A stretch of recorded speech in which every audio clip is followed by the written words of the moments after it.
Holmes, poor little Wiggins needs our help. Locked.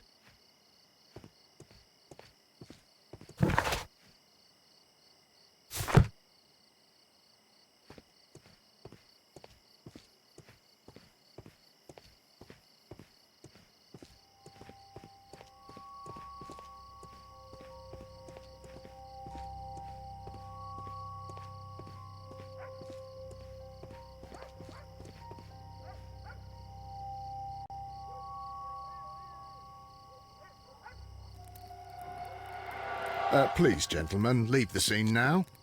Oh, Mr. Holmes, is that you? Good evening, Constable... Constable Marrow. I was here with Inspector Aberline during the Ripper case, Mr. Holmes, back in '88. But then this is nothing like that case. With this one, we've got the murderer, the weapon, and the statements, which speak for themselves.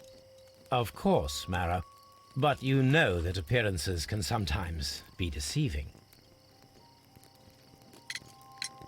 Who were the victims? The two men here, both shot. The stab fellow was Brian Vercotti, a well-known ruffian. The other, Kenneth Butler, a jeweller by trade. You spoke of statements. You have witnesses? Well, I was there, so I gave my own statement. And then there were two other witnesses who said they saw the killer Chapman. Mr. Turner, a gentleman who lives in that flat over there, and Polly Powell, a flower seller, who was over at the far side of the street. So, Constable Marrow, I should be delighted to hear your testimony. I was standing at the north side of Half Moon Street. That was the side that you came from. But you would have been unable to observe this part of the street, where we are standing now. That is correct. But I saw the two victims slowly enter Half Moon Street, and then shortly after, the fireworks started. A few minutes after that, the fellow Chapman rushed towards me and ran into Half Moon Street. Please continue. I didn't pay attention, but suddenly I heard a woman's cries and police whistles on the other side of Half Moon Street. I rushed over there and I saw the two dead bodies on the ground. When I reached Whitechapel Street, I saw Leighton Chapman. He'd been caught by two police constables. Did you hear the shots? I didn't hear any shots. The fireworks were all over the sky. They were so loud I couldn't hear anything else. What were the fireworks in honor of, Constable? Well, today's Queen Victoria's birthday, Mr. Holmes. Yes, I appear to have lost track of the days. It is May now, of course.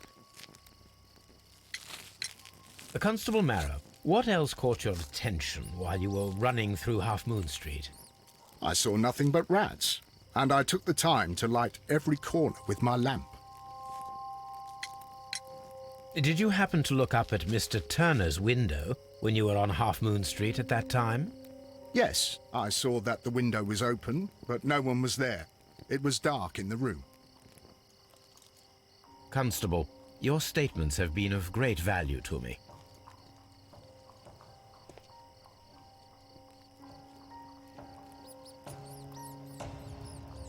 The bullet struck his head. This man didn't stand a chance.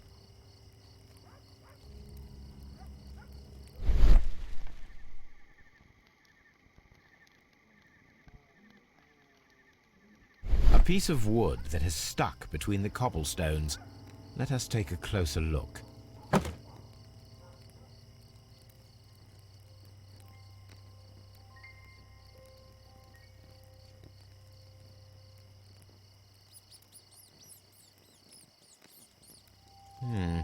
This shard of wood is quite new.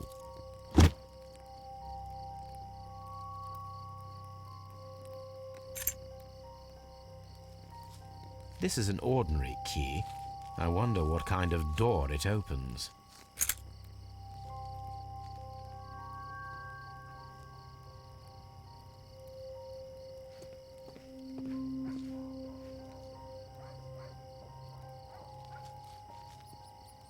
He tried to stop the bleeding with his hand. Death was not instant. The bullet penetrated his stomach, a dreadful wound. A tattoo from Westgate Prison.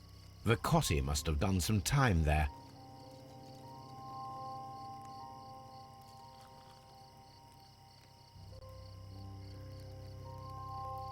Brian Vicotti suffered greatly. What a terrible way to die.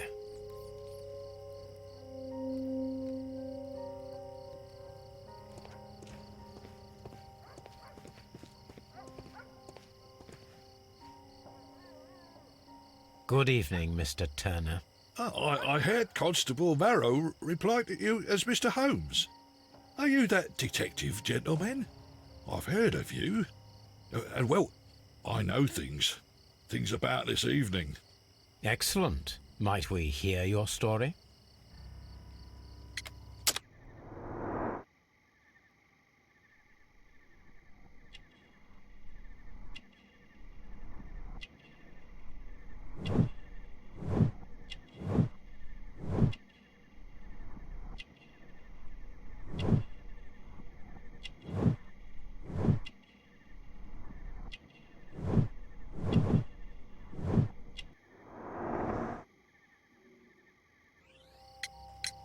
Could you tell us everything that you may have seen or heard?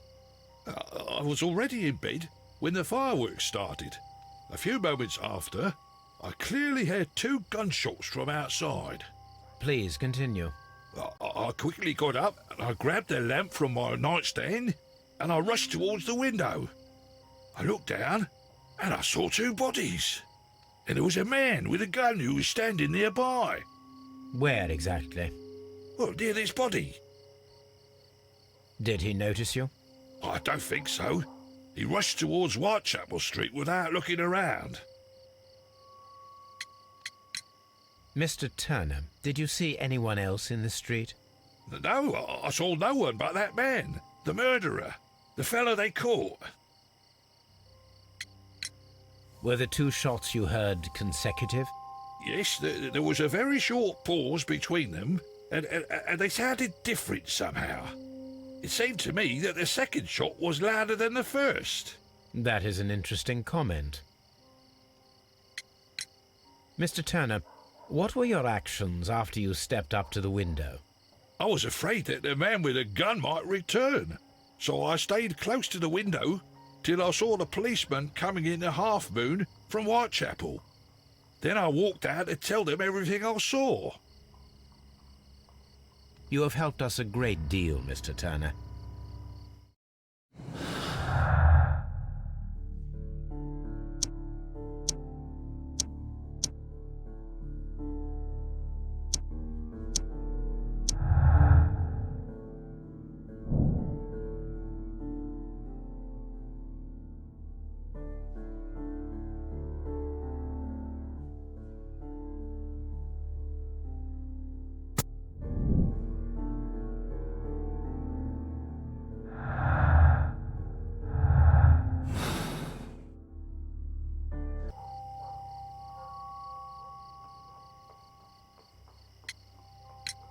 Mr. Turner, you have stated that you remained close by your window after the crime, is that correct?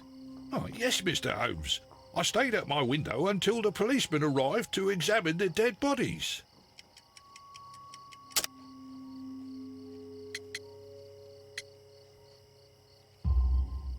That is very interesting, Mr. Turner. Constable Marrow stated that he did not see anyone at the window when he was running through Half Moon Street. Well, I think Constable Marrow and me, we might have been distracted by the whistles and shouts coming from Whitechapel. We could have missed each other somehow. You understand what I mean? It was a bit of a stressful moment, to tell you the truth, sir. Allow me to form my own theories, Mr. Turner.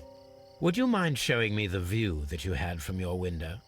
Not at all, Mr. Holmes. Please, follow me.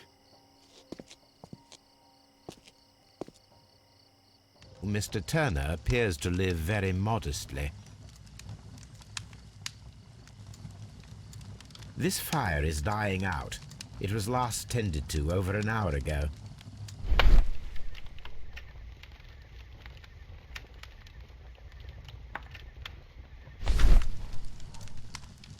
The papers are almost entirely burned.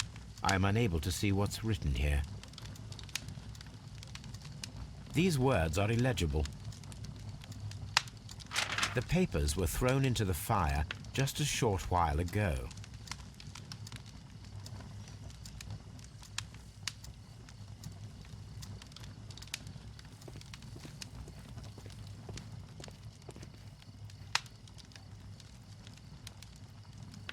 The books on this shelf are in a mess. It looks as though Mr. Turner was trying to find something in a hurry here a short while ago.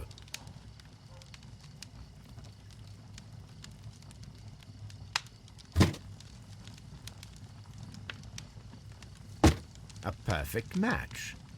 So, Mr. Turner broke his stick when it became stuck between the cobblestones. He did not mention that he was so near to the victims.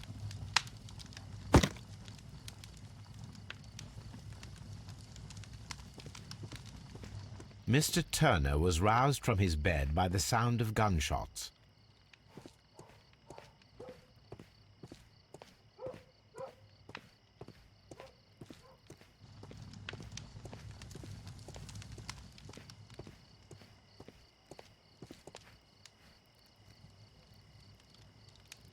This kitchen knife is quite sharp.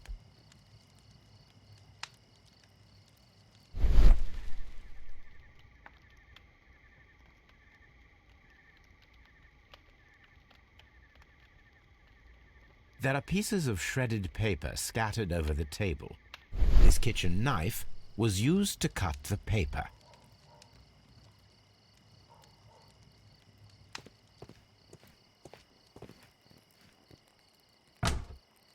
So, that's the view Mr. Turner had when he opened the window. The dead body of Kenneth Butler. Brian Vercotti's contorted corpse. Mr. Turner had a perfect view of the crime scene. He saw the bodies clearly, and Leighton Chapman standing over them.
So Mr. Turner used a book to hide an object that he found on Kenneth Butler's body. The question is, what did he find?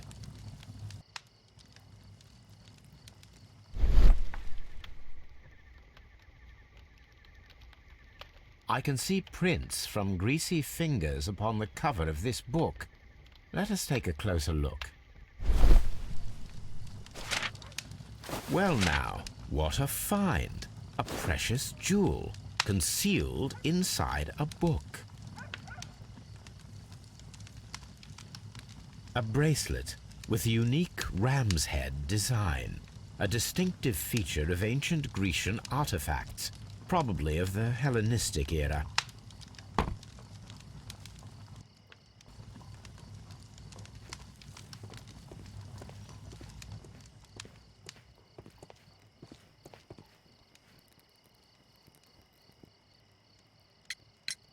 Mr. Turner, how would it be possible for a man of advanced years, such as yourself, to rush from his bed to the window in a matter of seconds, as you have stated?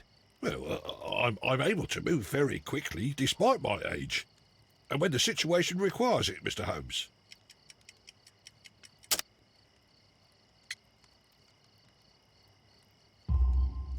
I highly doubt that, Mr. Turner. I observe that you suffer a severe limp due to your injured right leg. It would have taken at least 10 seconds for you to approach the window. That means you could have easily missed something or someone in Half Moon Street during that time. You're right, Mr. Holmes. I could have missed something.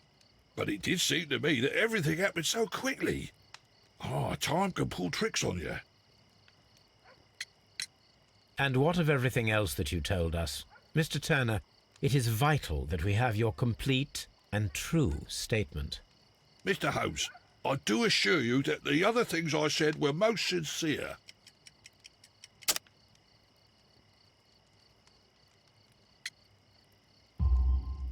Mr. Turner, you were not sincere with me. Not then and not now.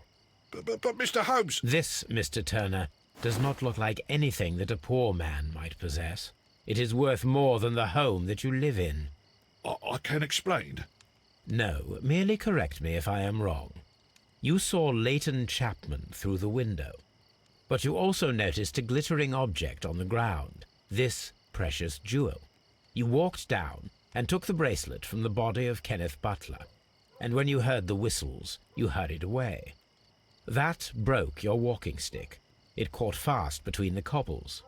Constable Marrow was unable to see you in the window as you were climbing up the stairs on your way back to your flat.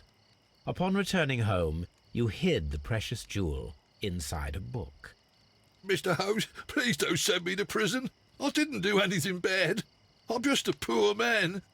When I chanced upon the bracelet, I saw it as an opportunity to make a little money. I was desperate.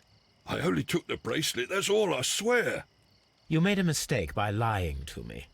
But you are not a criminal. I believe that. Although I must return this bracelet to its rightful owner.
I'll do anything to save my brother, Mr. Holmes.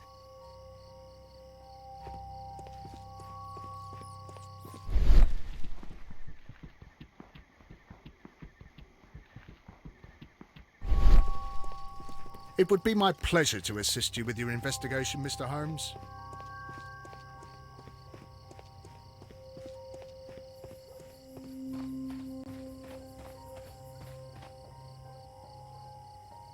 Mrs. Powell? What do you want? My name is Sherlock Holmes. I'm assisting the police with their investigation of the crime that took place this evening. Well, I've already gave my testimony, but very well. Could you tell us everything that you may have seen or heard? Yes. I was selling my flowers as usual, and then the fireworks began, in honour of Queen Victoria. I enjoyed those. But then, all of a sudden, a young lad ran out of Half Moon Street and stopped just by me. He had a gun in his hand. He was like a ghost, and all covered in blood. It was dark, but I could see him because of the flashes from the fireworks. And then? I screamed as loud as I could. I knew that a policeman should be on duty in the vicinity. He had no time to escape. 2 constables got him. Then another constable came out from the very same street, and I heard him talking of a horrible murder. Mrs. Powell, did you hear the gunshots? I'm not sure. You know, what with the fireworks? Did you see anyone else leaving Half Moon Street, prior to or at the time of the crime? No, sir, I did not. Even with all the fireworks, I was very attentive, as I'm always on the lookout for customers. My thanks to you, Mrs. Powell.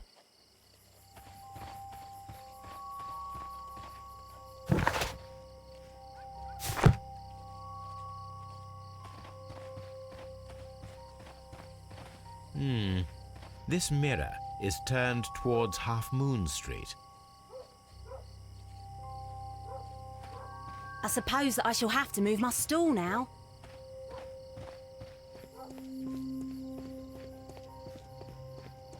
I'll do anything to save my brother, Mr. Holmes.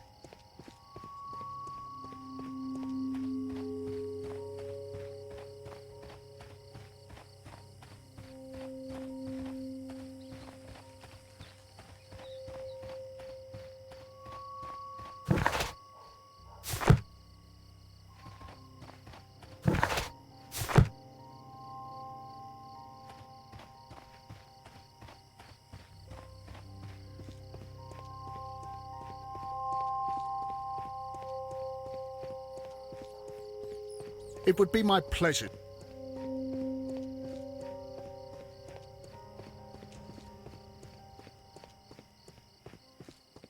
Locked.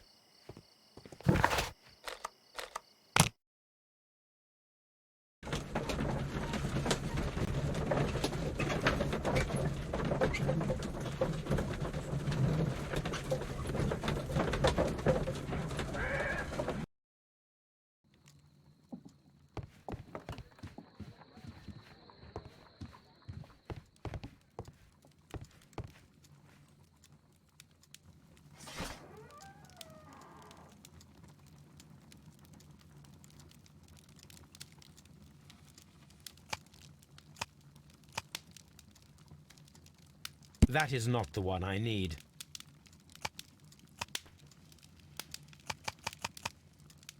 That is not...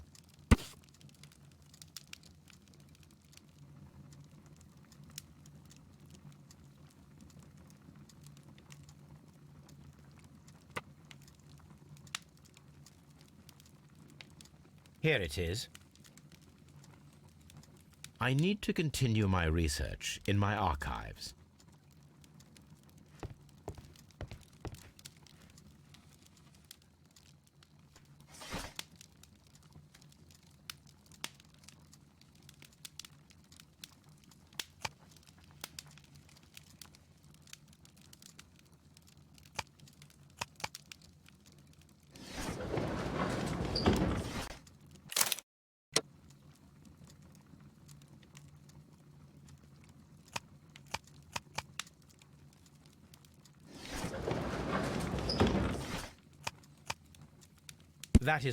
That is not the...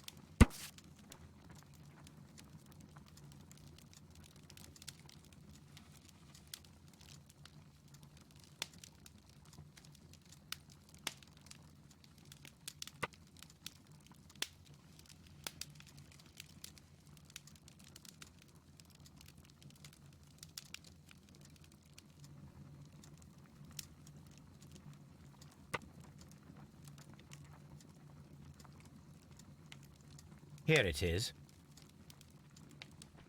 One of the victims, Kenneth Butler, was involved in the story of the stolen Hellenistic treasures.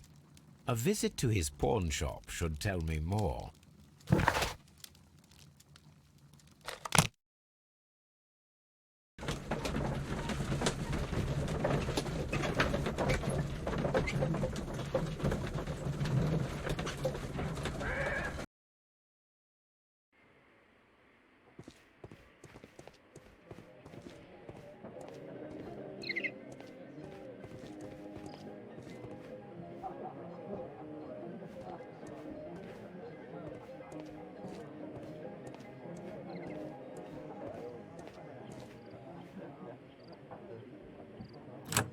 Mr. Butler's key matches the lock perfectly.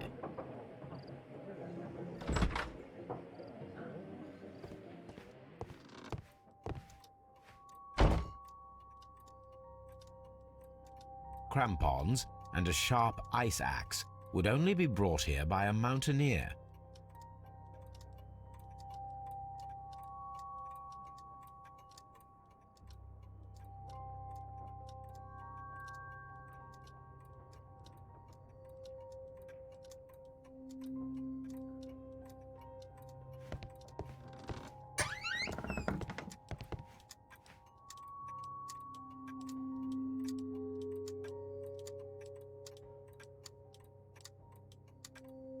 A flare pistol.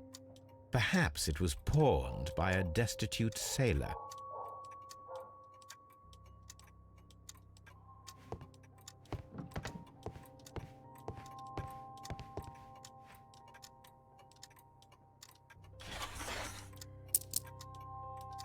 The ram's heads. This necklace belongs to the 5 Rams of Mittelin collection. Interesting. That means that Kenneth Butler owned a part of this collection all this time, 10 years after the theft. It looks as though Mr. Butler kept a careful record of his operations.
Mr. Holmes, whatever brings you here so late at night?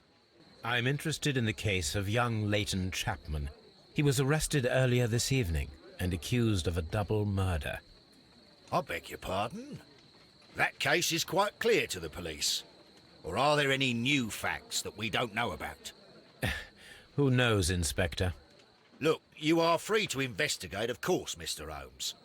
Chapman was arrested with a revolver in his possession, which you can find in the evidence room. The suspect himself is in custody. Did you find anything else on his person? A few personal belongings. Nothing particular, Mr. Holmes. Thank you, Lestrade.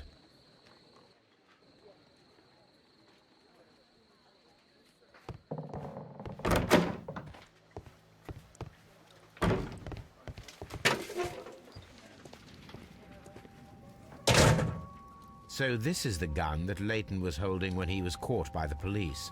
It is a Webley revolver, a reliable weapon. It seems as though the shells were not removed from the cylinder.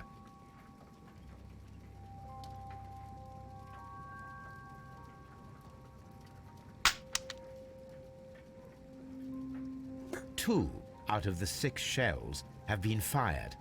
There were 2 shots. A cheap watch, bought with his own money, no doubt. These cigarettes are filled with cheap tobacco, nothing interesting.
Please escort this suspect for interrogation. Good evening, Mr. Chapman. Who are you? I've got nothing to say. It's all a mistake. Calm down, Leighton. I have come here to help you. To find out if you truly are innocent, as your younger brother Wiggins has told me. My brother? You know him? Then that means you're... Sherlock Holmes. Oh, blimey. All right, Mr. Holmes. I'll tell you everything.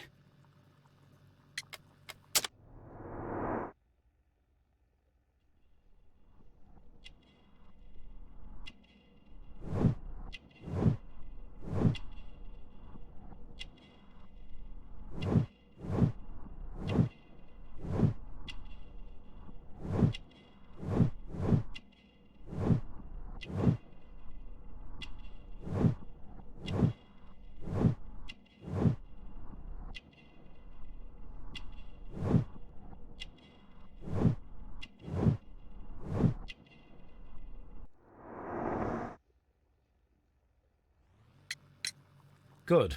Tell me your account of what happened. I left my work and I hurried up to see the fireworks in Whitechapel. I was late, so I decided to cut through Half Moon Street. I saw the first fireworks light up in the sky. I bumped into a constable on a corner before entering Half Moon. Then suddenly, what with all the firework flare, I saw two men. They were both lying flat in the middle of the street. I stopped where I was. I thought about turning back to the police, but as I was thinking of that, I saw a third person. He was leaning over the body that was furthest from me. The second I saw him, he raised his head and he stared at me. In a flash, I saw his gun, but he made a dash for it instead and he escaped through Whitechapel Street. So you might still have had time to return to the constable. I panicked. I didn't know what to do. Anyway, I approached the bodies just to see if they were still alive. I saw that one had blood pumping out of his stomach. He was dying. It was horrible. The second one was already dead. He had a hole in his head. He was holding a gun in his hand, though. I took it, and then I followed the third man. Interesting. Pray, continue. I turned a corner, and I saw the man standing in the middle of the street. He seemed to be in some sort of panic. And then, Mr. Holmes, something strange happened. I told the police and they laughed at what I said, but I swear to you, my words are true. I started running towards him. But then I was blinded by a flash. It was so bright that I hardly saw anything for a good dozen seconds. But I kept running forward. As I arrived in Whitechapel, I heard a woman screaming. And then I was caught by the police. But there wasn't a trace of that man. Of course, then they found a gun and all that blood. I couldn't see the murderer escaping and all that mess. Perhaps I was still half-blinded at that moment. A thrilling account, my young man. Leighton, are you able to describe the person whom you saw standing in Half Moon Street? Well, I wasn't able to see his face at all. It was too dark, and he was too far away. I could see his silhouette. And what about that? Nothing so special. He was wearing a jacket. He was quite average in size and his weight. I see. Was there anything else that struck you at the time? No. But perhaps... It's strange, but I can't remember the sound of his footsteps as he was running away. Perhaps it was because of the fireworks or the surprise of me seeing him. Leighton, I confess I am puzzled. Why should a young lad like you take a gun from the hands of a dead man and set off in pursuit of a probable killer? I know. I keep wondering that, but at the time it was like a reflex. A criminal ought to be arrested, and he was armed. You were willing to risk your life. That was a little foolish, unless you wanted revenge. No, Mr. Holmes. I was just being brave and stupid.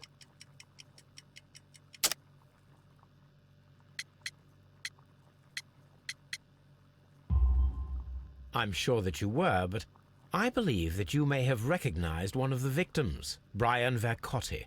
You knew that gentleman well, did you not? However could you know that? You have a typical tattoo of the Westgate Brotherhood upon your hand. I observed exactly the same mark upon Mr. Vercotti. You came to know him from your sharing a past prison sentence. Am I correct, Mr. Chapman? Oh, God. You're right, Mr. Holmes. Would you tell me a little about Brian Vercotti? We were convicted for a robbery. Once in prison, both of us joined one of these fraternities. During that year, we tried to help each other out, you know? You were quite young then, I believe. Yes, Mr. Holmes, we were. We'd only stolen a pound of meat. After we were released, and when I saw what my little brother had become, I decided to work towards living an honest life. And Vercotti? He had a hard time. His sister had died in a Whitechapel dispensary while he was in prison. He had no family anymore. Our paths split. He fell back into crime. So you lost him? Yes. And for around 2 years, I heard no news of him at all. We shall see you soon, young man.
What's up with you, lad? What are you waiting for? I'm waiting for my brother to be released. Your brother? The one that you caught, beat up and imprisoned. Ah, the murderer. He ain't killed no one, copper. Watch your mouth, lad, else you'll be joining that worthless brother of yours.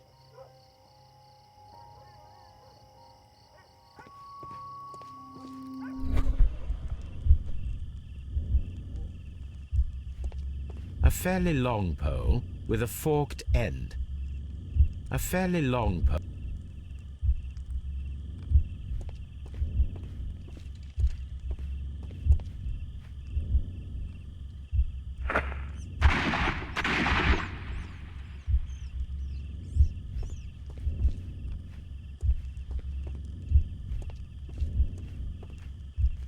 fair...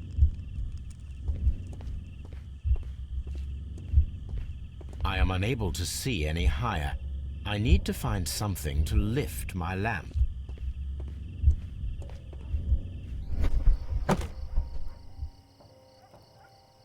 This should be useful.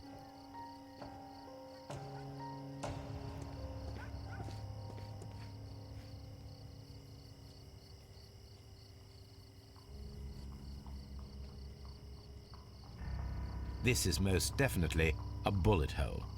The brick cracks are fresh. Watson, there was a third shot fired in this street.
Constable Marrow, I would value your assistance in this investigation.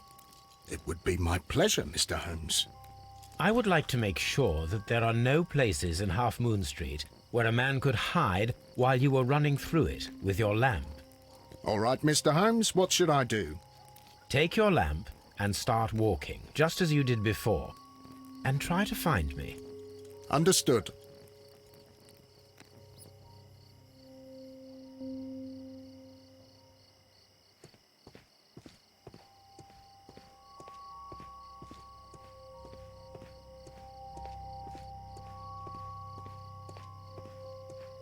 I can see you very well, Mr. Holmes. All right, Constable. Let's try again. I'll find another place to hide.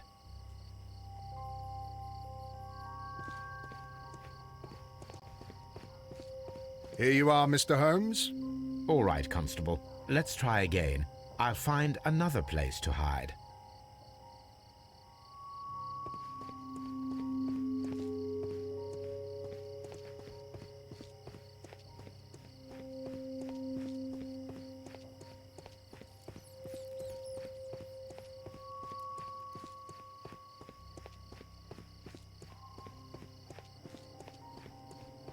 No, this is not how I walked at the time of the crime. I was more attentive. Let's start over again.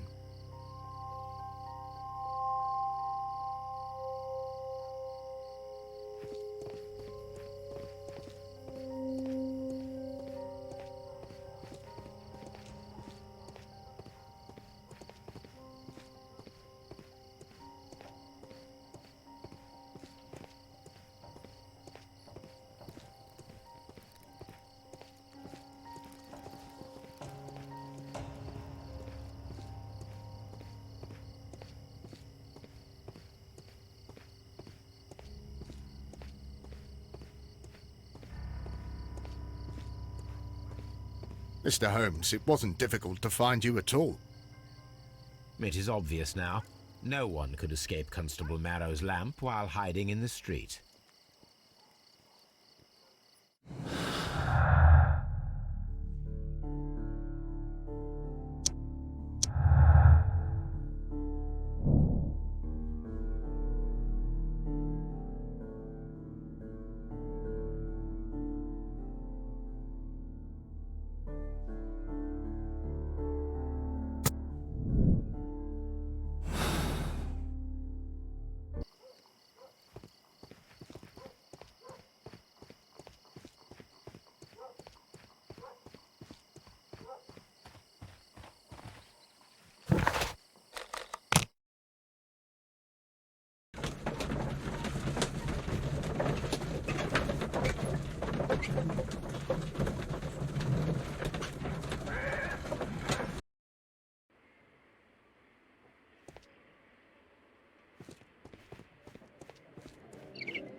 These tools are exactly what I need to climb the wall.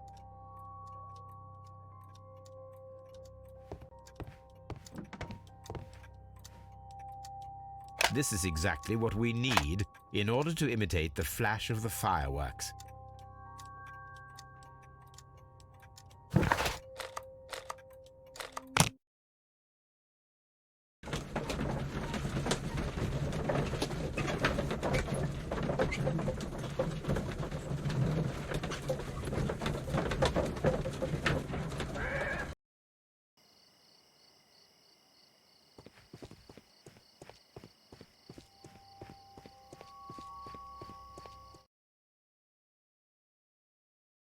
Why are you looking at me all the time like that?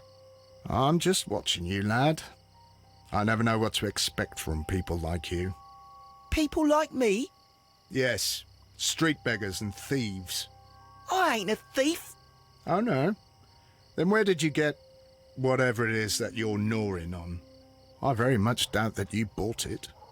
What ain't seen can't hardly be stolen.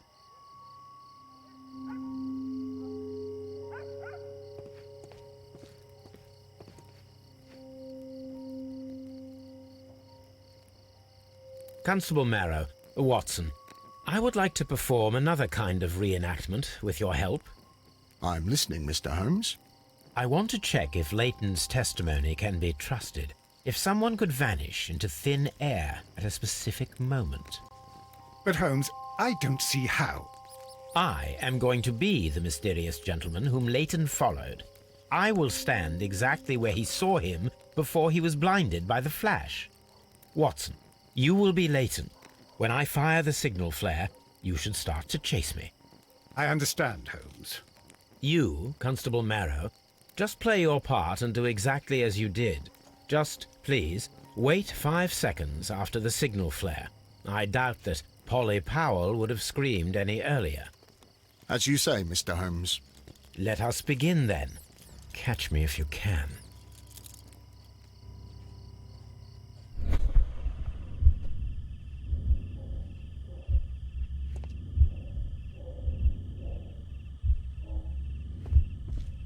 The moon illuminates this wall.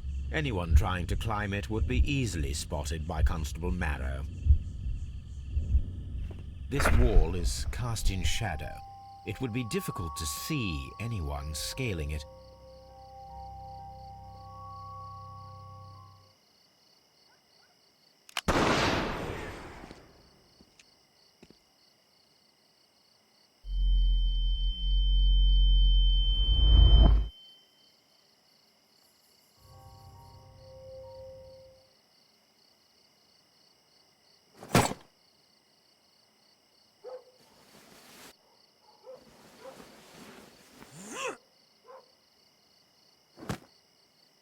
I can barely see anything.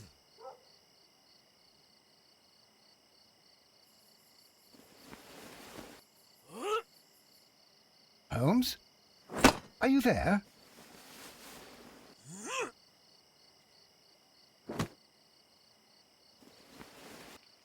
I should try climbing faster.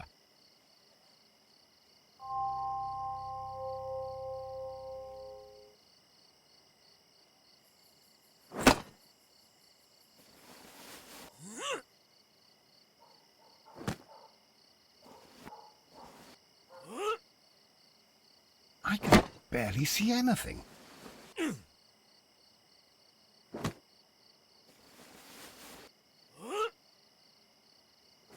Holmes?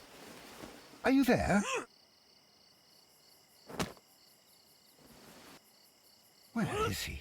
My God, a man can't just disappear like that.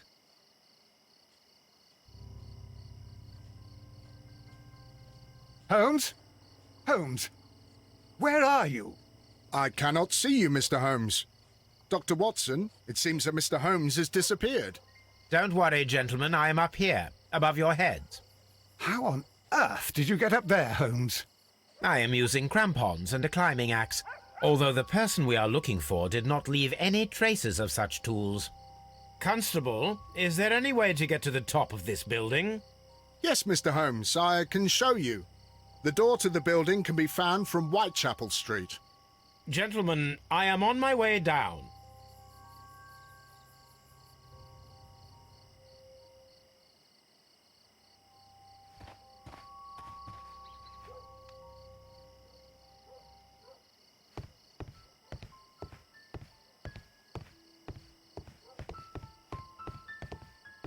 These shards of glass are from the window above. It's empty.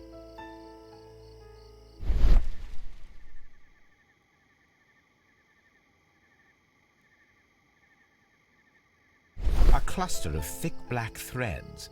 They're unusually strong. I should examine them under the microscope. Someone broke through the window to get inside the attic, but in his haste he ripped his jacket. We can conclude that the person whom Leighton saw climbed up the wall, broke into the attic window, and escaped through the hatch.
I suppose that I shall have to move my stool now.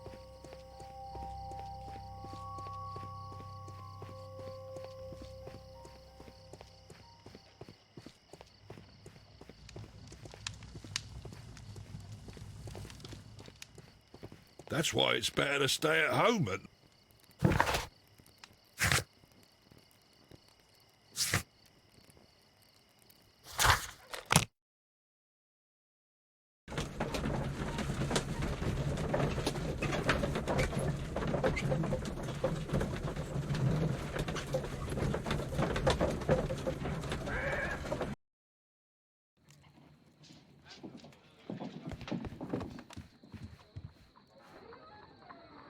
Let us take a closer look.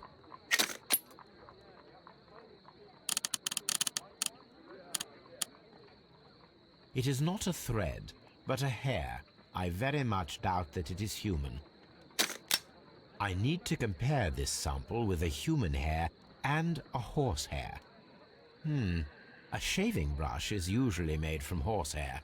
Watson, could you please pass me your shaving brush? Here you are. Watson, look, what's outside the window? Well, I don't see anything. Ouch! Holmes! Oh, don't make such a fuss. One little hair. Human hair is significantly thinner than the black sample. The horse hair is thinner than the hair that we found. So, this black hair belongs to an animal, and it is larger than a horse. A hair from a large and exotic animal.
Wiggins is currently at Half Moon.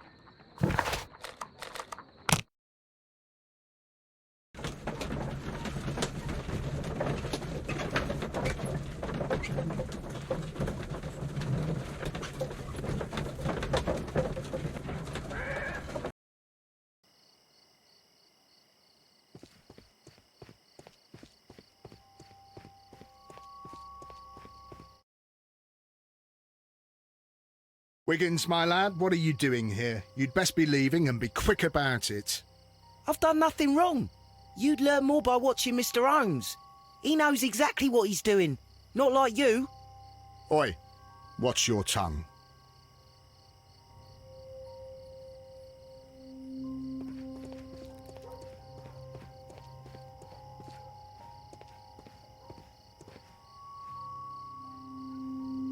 Mr. Holmes?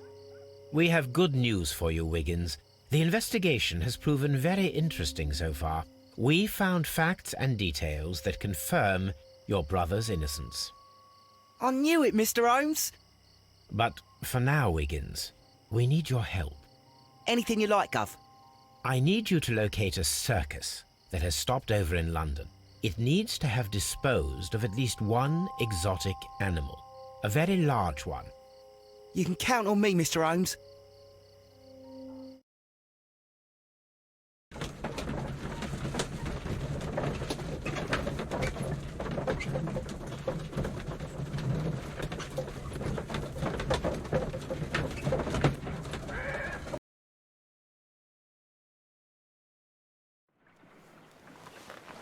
I do hope that those children don't get into trouble, Holmes. Don't worry, Watson. I predict some news in 7 seconds. Mr. Holmes, we found it. Here it is. And this is a young Indian elephant, the highlight of the show. Duval Brothers, a well-known traveling circus that is currently stopped in London. I believe that is exactly the type of circus we are looking for. I'll pay it a visit.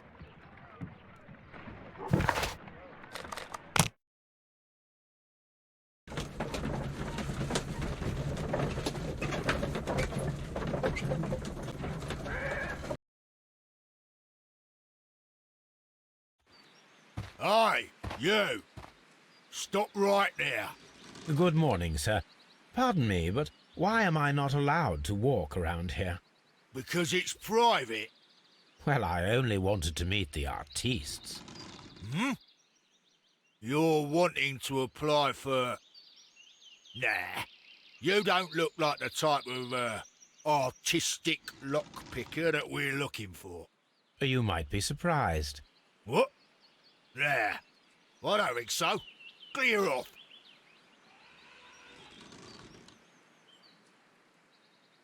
You're a bit slow to catch on, eh? Get lost. You're a bit slow to catch on, eh? Get lost.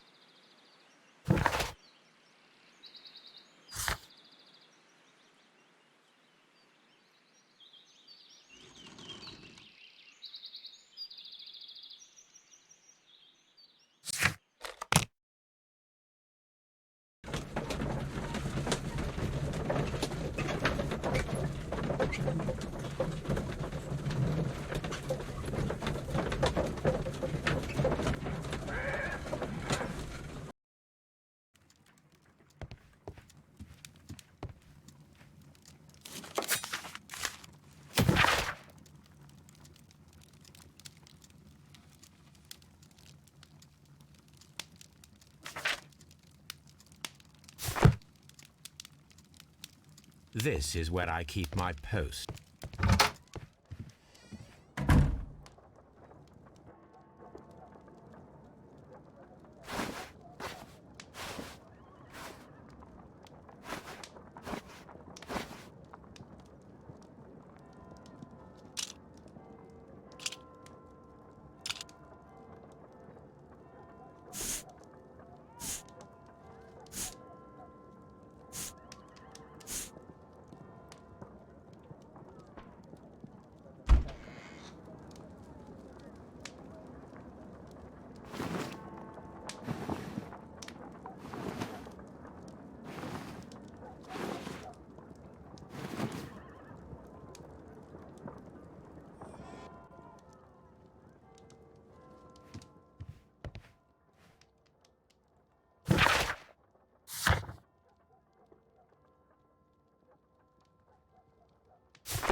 I'd better wear a shabby hat.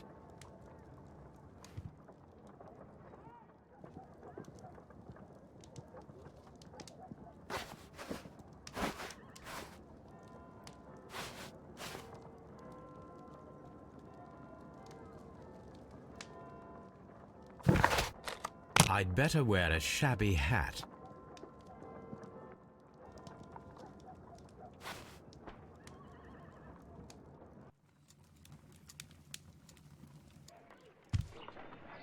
Stay where you are. What are you doing here, and where is Sherlock Holmes? Calm down, Watson. Take deep breaths now. It's me. Oh, thank God, Holmes. I can't get used to your disguises. Thank you, Watson. That means I am ready to go.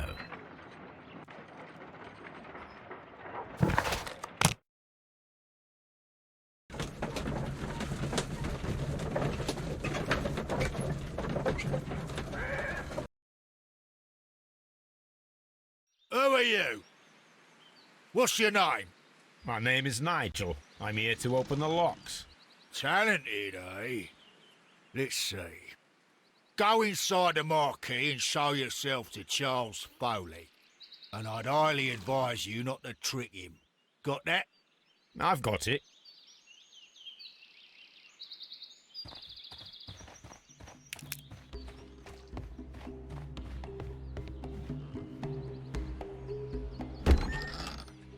So, everything is here, just as you asked. And what about the money? Some of the barrels are wet.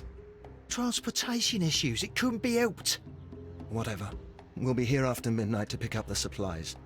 I want to be paid first. No. You'll be paid after we make the transfer, as I said. Right? I hope that no one saw you. The police are on the lookout. Of course not. I'm a professional. Glad to hear it. Be ready for tonight, then.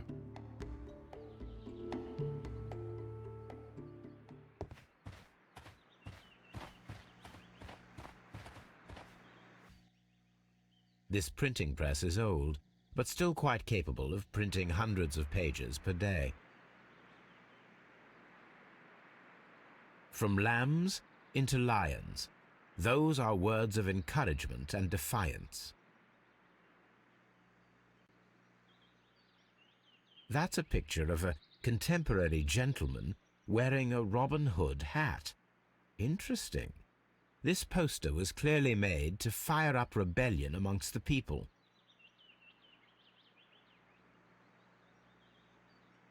There are enough posters to paste across half of London's walls.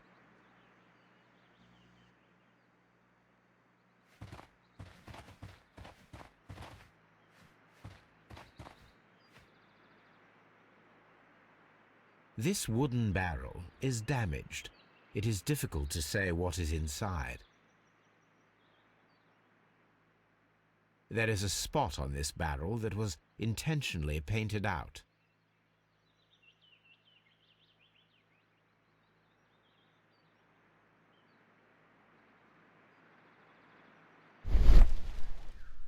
The crest of the Honourable Artillery Company. Could it be gunpowder? I need to be sure.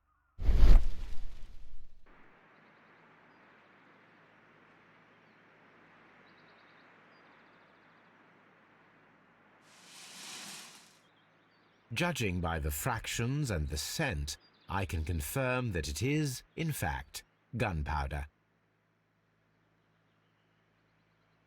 The barrels are roughly clustered. It seems as though they were brought here in a hurry. Powder kegs, a printing press, and a great many blank papers. All of this was stolen by the Merry Men quite recently. And these poster samples. I am quite sure it is not a coincidence. The Merry Men are planning some sort of sabotage. Stop right there. Who are you? Are you Charles Foley? Maybe. They say that I can open any door. Do they now? We'll see that lock near the chains on a table over there. Open that.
Ah, well, they're right.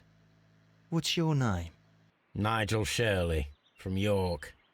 Ah, Nigel from York. Never heard anything about you. How'd you hear about me?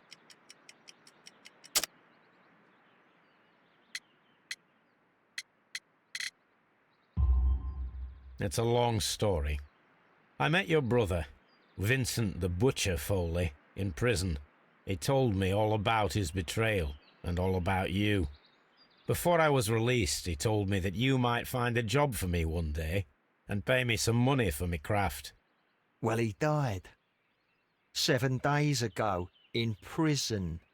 I'm sorry to hear that. That's all right. The traitor has paid the blood price for it. And you'll do the job anyway, because I need a talented lockpicker. I know just where to search for his legacy. It's all about the Hellenistic treasures, isn't it? Osh, you fool. Now, listen up. You'll come with us tonight, and you better mind yourself. Us? Wait, who's coming then? Billy, Jack and me. And what will I get for that? We'll share the loot. The one you seem to know about. Right.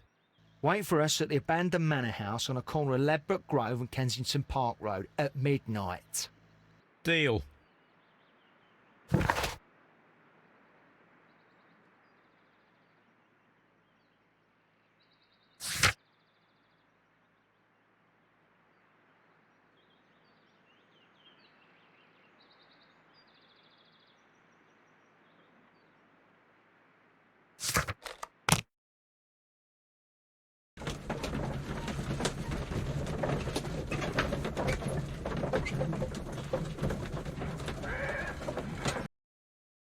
Here I am at the manor. Somewhere inside it are the Hellenistic treasures. This lock is quite old. It shouldn't be much of a challenge.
I need to find where the safe is hidden and lockpick it.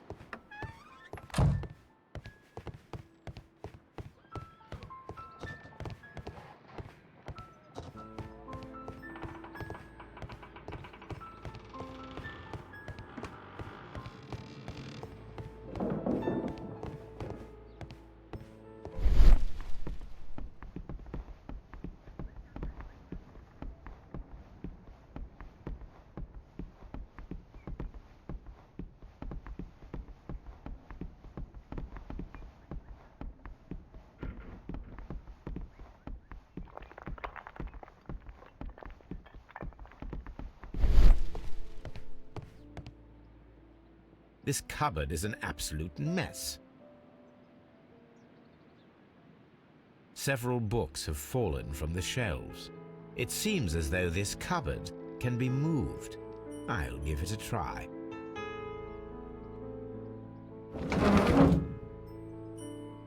So, that's the lock I must open tonight. Let me see.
What a surprise! Another lock. And I won't be able to pick it. I recall that precious key around Foley's neck. It might prove a decent fit. I suppose they hired me to only open the first lock. Let us wait for the thieves, trap them, and find out. Let us check the thieves' possible escape routes in the event that they are caught off guard by the police from the front door. This door is a perfect means of escape in an emergency.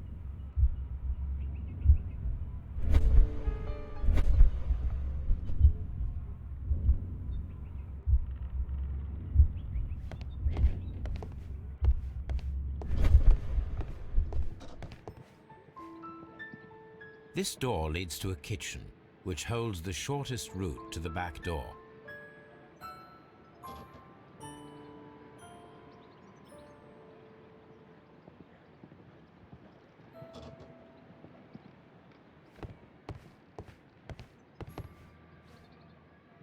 A solid rope.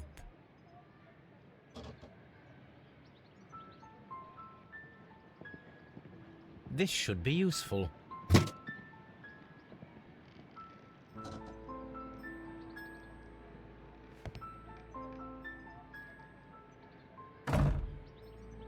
The door is now blocked.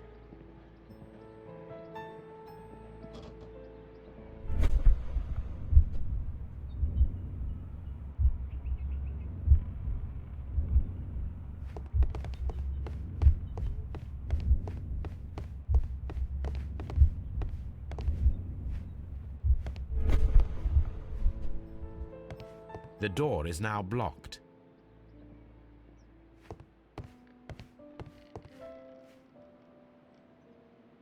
I suppose that the thieves already tried to open the lock with this formidable hammer, but they were unsuccessful.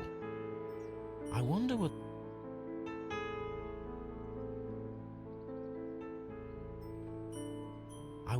this old chandelier is doing on the floor. It looks as though it was poorly attached.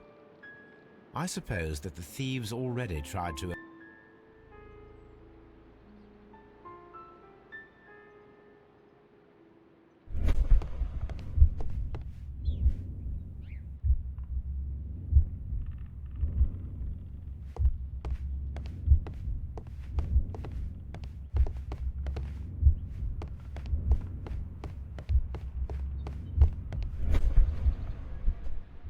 This should be useful.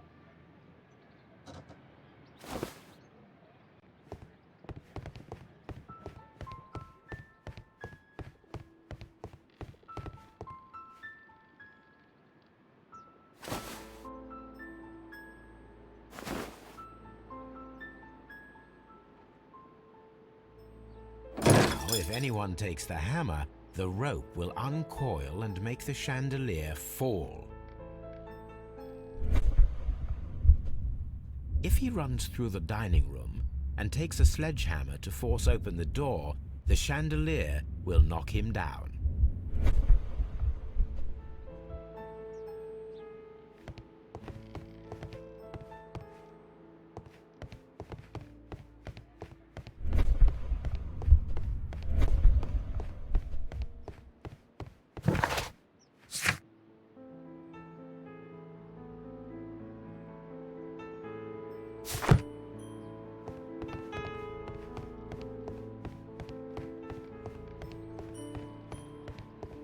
Although this window is high above the ground, it would be possible for one of the thieves to attempt to use it for their escape.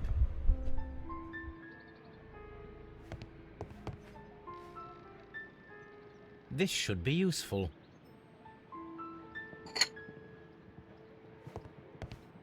Although this window is high above the ground, it would be possible for one of the thieves to attempt to use it for their escape.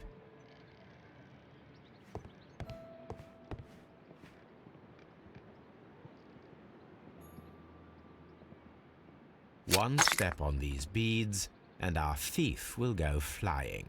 I should walk carefully here, else my plan will be ruined.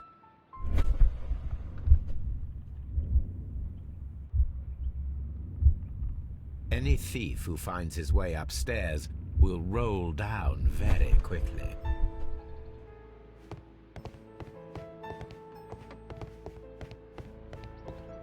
The ground floor window is a perfect way to escape the police.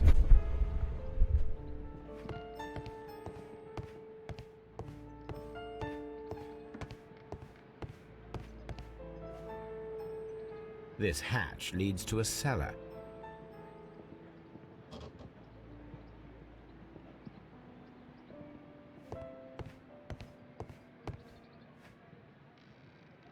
This hatch.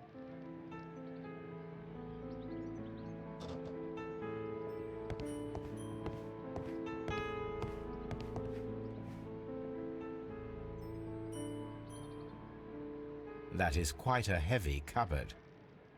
This works very well. No one will escape through this window now.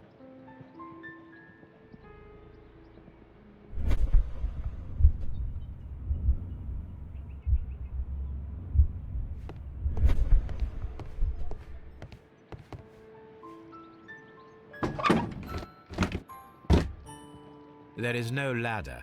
If anyone falls here, he will need assistance to get out.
This hatch leads to a cellar.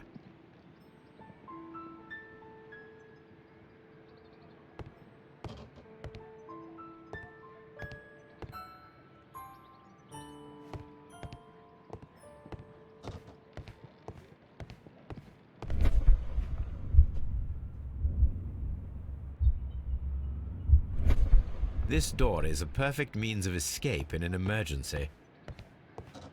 The door is now blocked.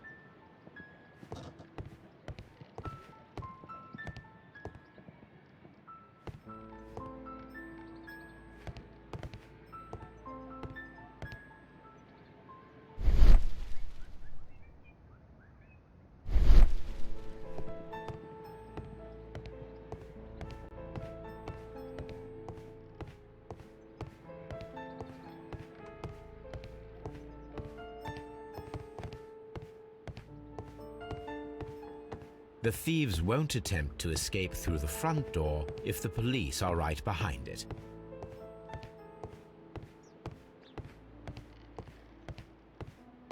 The door.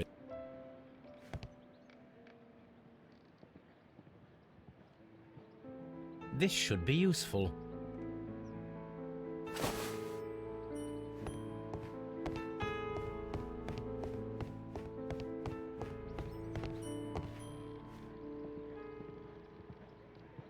Now, it's not an open hatch, just a nice carpet on the floor. I should walk carefully here, else my plan will be ruined. Now, if a thief runs through the kitchen, he'll pay a surprise visit to the cellar. The traps for my circus companions are all prepared. I can leave now, but I'll return later with Charles Foley and his companions.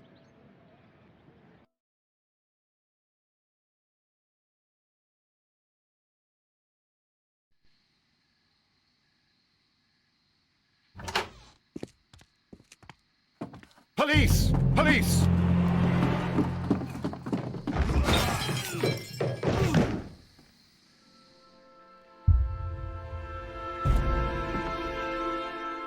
Stop where you are! Where are they? Trapped, Watson, with your assistance. How so? You sounded just like a real Bobby, my dear fellow. You startled them into the traps. I did? I assure you, Watson, it was quite an entertaining show. They will not escape the house now. You scum! And this is the pistol used for the murder in Half Moon Street. How'd you know about that? Have you closed the case yet, Sherlock? Mycroft, what are you doing here? Did you follow me?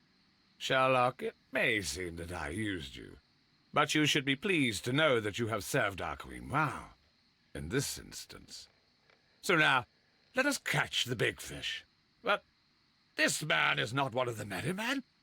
No. Then why exactly are we here, Sherlock? This gentleman, Charles Foley, has been involved in a double murder, and the hunter of a set of valuable antiques, the Hellenistic treasures, which disappeared in a theft many years ago. You're no better than the coppers!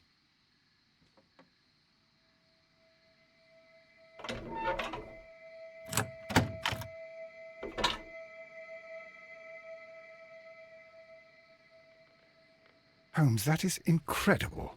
The Hellenistic treasures. Indeed. Nothing but trifles. Where are the merry men? I don't know why you are asking me, Mycroft. They are yours to find. I'll see you soon, dear brother.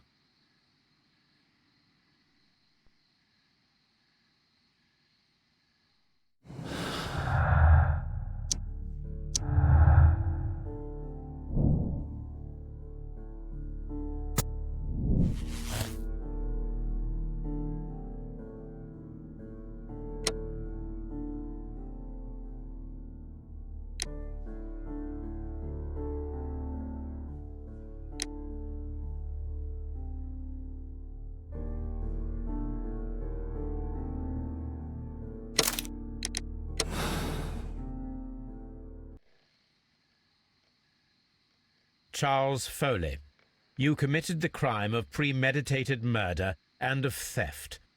You will be severely punished for your deeds. You are pitiful, you Scotland Yard dog. Save your words for the gallows. I'm sure the journalists will love them. I shall leave now, Watson. Gentlemen, please take our friends here into custody. Where are you going? I have unfinished business. I'll see you at Baker Street.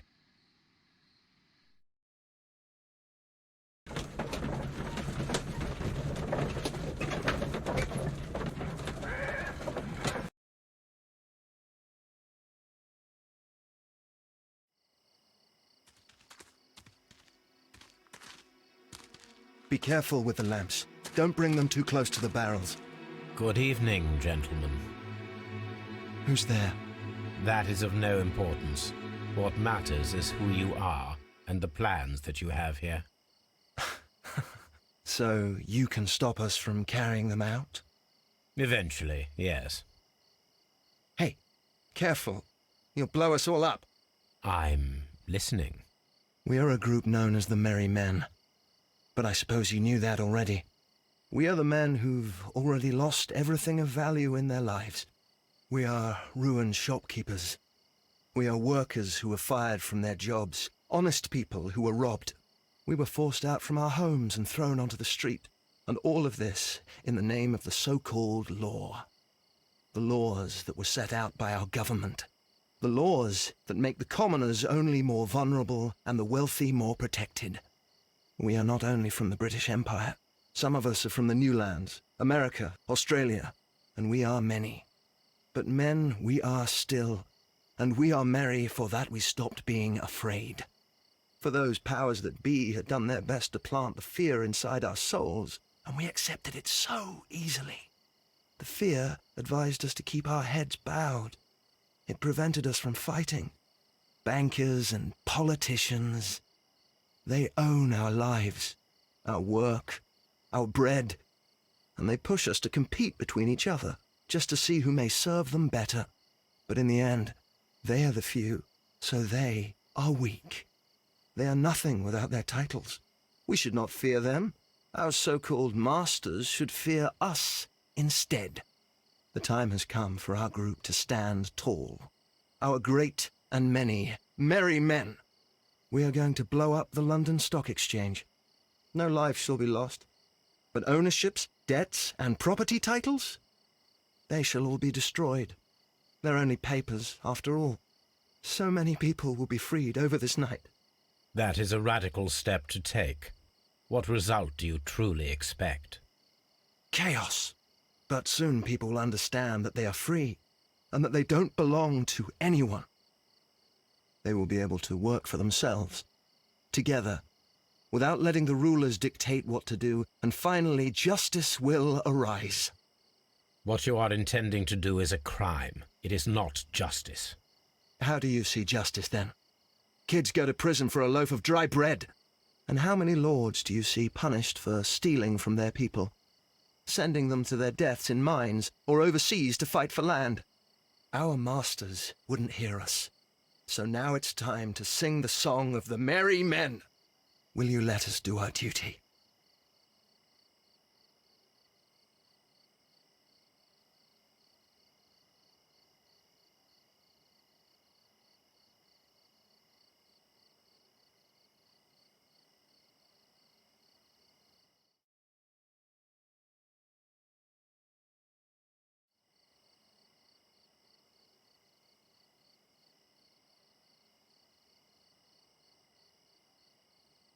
When the law serves only the few, it can no longer be trusted.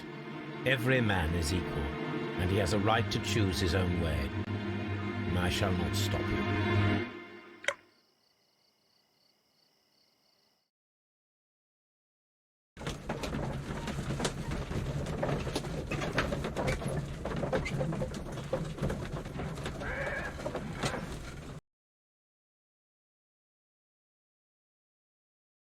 So, you're interested in Russian literature now? Quite, lately. It is an interesting book. I remember a few lines. Really? I tried reading it myself, but I had a hard time understanding it. Yes, Doctor. It's about intelligence. Sherlock, I vaguely recall one of the lines.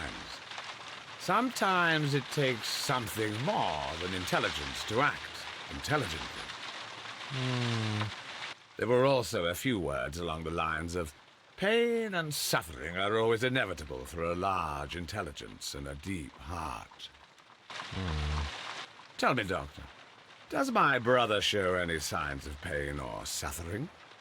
Not that I know of. Because you see, Doctor, behind all of his masquerade, my brother does possess a deep heart. So deep that he does not recall where he places his love. Well, I'm sure that... His love and his duty that, in the first place, should be directed towards the Empire. For without it, we would be nothing. A country filled with uncivilized men. I should leave now. Sherlock, Dr. Watson. Holmes, what just happened? What was that? The start of a new world. Anything in the post, Watson? Any clients worthy of our attention? Only a second reminder from Mrs. Hudson about our new neighbour. She urges you to remove your... Oh, I don't care about that. Holmes, the lady who will be moving in shortly has requested the use of our spare room to place all of her boxes. Wait, what? A lady?